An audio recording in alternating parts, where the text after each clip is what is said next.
Assalamu alaikum, Doctor. It's my honor to standing here asking this question.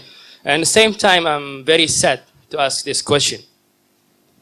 If the Quran is a book of the guidance, and the Islam is a religion of the knowledge and all this, then why we are Muslim as a nation, as a majority, we are standing in the back among the nations? Why, when we compare our nation with the other nations, we see a big hole between us and them? You was asked a very good question, very important question, very relevant question. That if Quran has so much of information regarding science, technology, it's a book of knowledge, book of guidance, then why are we Muslims backward? It's a very good question.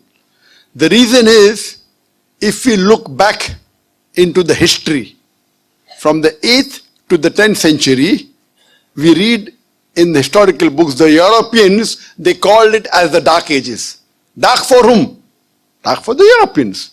The Arabs, the advancement they made in science and technology was phenomenal.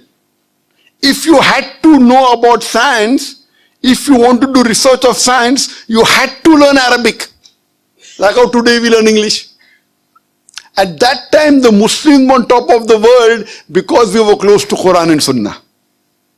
Today, the reason the Muslims are backward is because we are far away from Quran and Sunnah.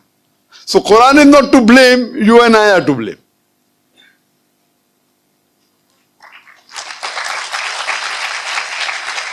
If you read in the books of history and books of science,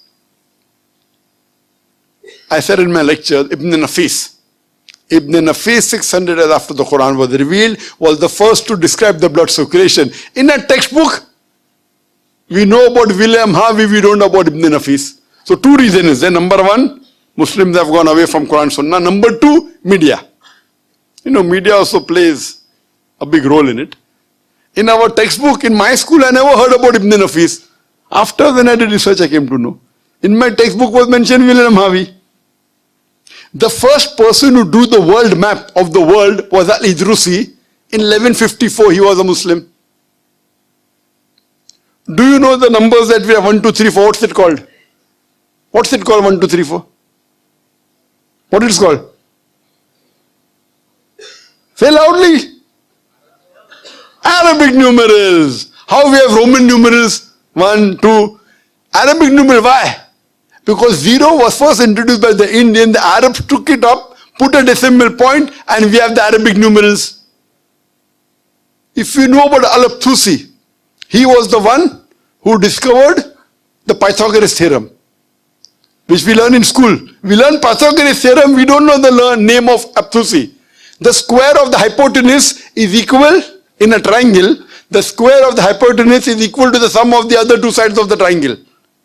Do you remember or you've forgotten? You remember, na? MashaAllah, good student. Who was the person who discovered it? Now you came to know, correct? Better late than never. Al-Tusi, Muslim. Trigonometry, we learn trigonometry. Who is the main person of trigonometry? Al-Biruni.